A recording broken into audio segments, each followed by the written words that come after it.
मोहन भागवत जो कह रहे हैं भारत के 130 करोड़ देशवासी हिंदू हैं, ठीक है, उनके पास भी कहने का अधिकार है, लेकिन मेरे पास भी अधिकार है। मैं उनसे कह रहा हूं कि उनके पुरखे विदेशी हैं। मोहन भागवत के पुरखे ब्राह्मण विदेश से आए, ये बात मैं उनसे बहस करने के लिए तैयार हूं। उनको चैलेंज देता हूं कि वो बहस करें और सिद्ध करें। मैं सिद्ध करने के लिए तैयार हूं कि मोहन भागवत के पुरखे ब्राह्मण विदेशी थे और उन्होंने विदेश से आकर भारत पर कब्जा किया, और साइंटिफिक एविडेंस के साथ मैं ये सिद्ध करने के लिए तैयार हूं कि मोहन भागवत के पुरखे विदेशी थे और उनको विदेशी घोषित किया जा चुका है। उन 2000 में माइकल बमशाद के रिसर्च हुई है, वॉशिंगटन यूनिवर्सिटी में बायोटेक्नोलॉजी डिपार्टमेंट ने यह सिद्ध किया कि मोहन भागवत के पुरखे विदेशी थे, और ये बात मैं उनसे बहस करके सिद्ध करने के लिए तैयार हूं। बोलो मोहन भागवत मुझसे बहस करेंगे? मैं मोहन भागवत को कहना चाहता हूं वो सिद्ध करे कि भारत के 130 करोड़ देशवासी हिंदू नहीं है, क्योंकि वो जो है इस झूठ को छुपा रहे हैं। दूसरी चीज, ये मोदी जी को और अमित शाह को हम लोग ऐसा उल्टा सीधा बोल रहे हैं, जबकि असल टारगेट कोई और है। मोदी जी को तो इन्होंने गाली खाने के लिए रखा हुआ है, जबकि असल टारगेट यहाँ के जो SC ST OBC के लोग हैं, इनको गुलाम बनाने का षड्यंत्र है। जब आप देखते हैं कि ईसाइयों पे और सिखों पे और मुसलमानों पे हमला होता है, तो समझ लीजिए कि यहाँ के जो बहुजन समाज है उसके ऊपर हमला हो रहा है, क्योंकि ये लोग नहीं चाहते कि इनको इनके फंडामेंटल राइट्स मिलें। समझ रहे हैं ना, मनुस्मृति लागू करने का कार्यक्रम है, जबकि हम लोग ये समझ रहे हैं कि हिंदू बनाम मुस्लिम है। हिंदू बनाम मुस्लिम नहीं है, ये अंबेडकरवाद बनाम मनुवाद की लड़ाई है, और ये EVM के माध्यम से होने वाले घोटाले को छुपाने के लिए ये स्वयंसेवक संघ हमेशा से कहता है कि मैं समरसता के तरीके से जीता हूँ, चाहे वो हिंदू हो, मुस्लिम हो, सिख हो, ईसाई हो। अभी मकर संक्रांति का पर्व था, तमाम पर्वों में उनके कार्यक्रम में मैं गया, जिसमें जो है आपके दलित भाई भी मिले, आपके मुस्लिम भाई भी मिले, तमाम लोग उसमें जा कर के और खिचड़ी खाई।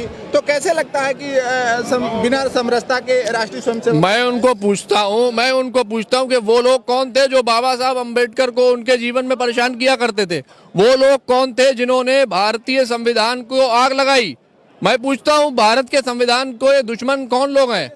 आप जब भारत के संविधान को नहीं मानते और उसके बाद कौन सी समरसता की बात करते हैं? वो लोग तो ये कहते हैं कि हम संविधान को नहीं मानते। संविधान को अगर तुम नहीं मानते तो कौन से समरसता की बात कर रहे हो? तुम भारत के तिरंगे को नहीं लहराते हो, भारत के तिरंगे को तुमने 52 साल तक नहीं लहराया, कौन सी समरसता की बात कर रहे हो? जब तक तुम भारतीय संविधान को नहीं मानोगे और भारत के तिरंगे को नहीं स्वीकार करोगे, तब तक समरसता की सारी बातें झूठी हैं, और इसके लिए तुम्हें भारतीय संविधान को मानना पड़ेगा और स्वीकार करना पड़ेगा कि ये 130 करोड़ देशवासी इसी देश के नागरिक हैं। ये कोई भी धर्म के आधार पर नहीं बना ये देश, इसीलिए हम बार बार कहते हैं। महात्मा गांधी उनके कैंप में गए जी और वहाँ पे उन्होंने देखा कि उन्होंने किसी से पूछा कि भाई आप क्या नाम है आपका? तो आप पूरा नाम बताइए। उन्होंने आधा नाम बताया, पीछे का नाम जो सरनेम होता है उन्होंने बताया नहीं। तो उन्होंने पूछा पूरा नाम बताइए, तो कहा हमारे यहाँ तो बस एक ही नाम लिया जाता है, उसका सरनेम नहीं बताया जाता,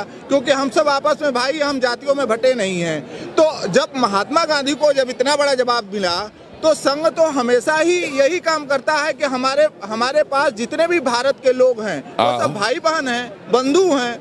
अगर संघ ऐसा कहता है तो मैं संघ को पूछना चाहता हूं कि संघ का जो राष्ट्रीय सर संचालक होता है वो आज तक किसी मुसलमान को क्यों नहीं बनाया? क्यों नहीं बनाते हो किसी दलित को अपना सर संचालक? झूठ बोलते हो और दिखावा करते हो एकता का। तुमने इस देश को तोड़ने का काम किया है। अगर तुम एकता की बात करते हो तो मुसलमान को, किसी दलित को, किसी आदिवासी को अपना सर संचालक बनाओ। आज तक तुमने किसी आदिवासी, दलित, पिछड़े मुसलमान को अपना सर संचालक क्यों नहीं बनाया?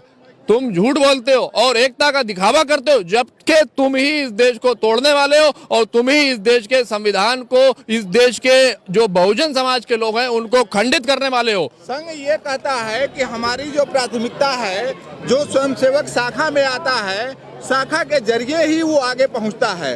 तो आप शाखा में गए नहीं होंगे, इसलिए वो वहां तक पर पहुंचे नहीं। देखिए, हम उनके जो ग्रंथ हैं हम उसे बहुत अच्छी तरह पढ़ा है, और आप भी पढ़ेंगे तो आप भी उनकी विचारधारा से अच्छी तरह से वाकिफ हो जाएंगे। जब तक आप उनकी विचारधारा को नहीं समझेंगे तब तक आप उस पर अमल नहीं कर सकते। और उनकी विचारधारा बहुत जहरीली है, वो इस देश को गुलाम बनाना चाहते हैं दोबारा से। कह रहे हैं कि हम देश के भारत माता को पूछते हैं, भारत में वसुधैव कुटुंबकम लाना चाहता है। बिल्कुल बिल्कुल बिल्कुल। भारत में सभी भाई बहन एक हैं, वो कहते हैं। मैं कह रहा हूँ, ठीक है ना, बात करते हैं। भारत माता कौन है? ये यहाँ पर जितने आंदोलनकारी माताएं बैठी हुई है, माताएं बने, ये है भारत माता। आए और इनके पांव छुए, आए और इनको समर्थन दें। कितने स्वयंसेवक आएंगे यहाँ भारत माता को? ये आज 35 दिन से यहाँ पे भारत माताएं इतनी सारी बैठी हुई हैं, इनकी सेवा करने कितने स्वयंसेवक आए, मैं आपको पूछना चाहता हूँ।